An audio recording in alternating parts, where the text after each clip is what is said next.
নিরামিষের দিনে রুটি, পরোটা বা লুচির সাথে একদম নতুন ধরনের এই নিরামিষ রেসিপিটা রসুন পেঁয়াজ ছাড়া বাড়িতে একবার বানিয়ে দেখতে পারেন।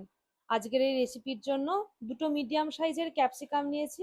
ক্যাপসিকামগুলো এরকম করে কেটে নেব, একটু লম্বা লম্বা করে কেটেছি, আপনারা চাইলে ছোট ছোট করেও কাটতে পারেন। ধুয়ে জল ঝরিয়ে আলাদা করে সরিয়ে রাখবো।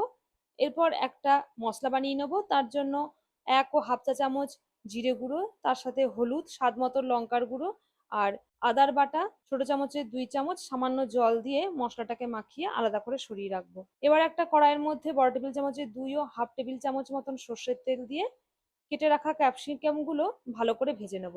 একটু নরম মতন ভাজা হলে আগে যে মশলার পেস্টটা বানিয়েছিলাম সেটা দিয়ে দেব।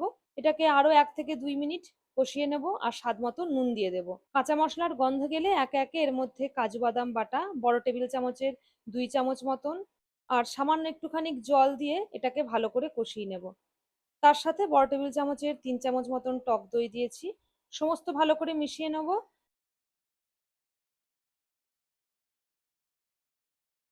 এই সময় ক্যাপসিকামটাও বেশ নরম হয়ে যাবে। তখন 1/2 চা চামচ মতন শুকনো মেথি পাতা আর 1/2 কাপ মতন দুধ দিয়েছি। সমস্ত ভালো করে মিশিয়ে নিয়েছি।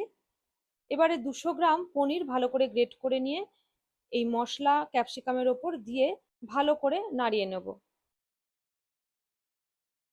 এটাকে 1 থেকে 2 মিনিট নাড়াবো এবং একদম শেষে যখন কড়াই থেকে ছাড়া ছাড়া হবে তখন শাহি গরম মশলা সামান্য একটুখানি ঘি দিয়ে ভালো করে নাড়িয়ে নেব। এরকম তেল ছাড়া ছাড়া হলে গ্যাস থেকে নামিয়ে রুটি, পরোটা বা লুচির সাথে পরিবেশন করুন পনির ক্যাপসিকামের এই দারুণ ধরনের রেসিপিটা। আজকের রেসিপি কেমন লাগলো কমেন্টে জানাবেন। রেসিপিটা একবার বাড়িতে বানিয়ে দেখতে পারেন।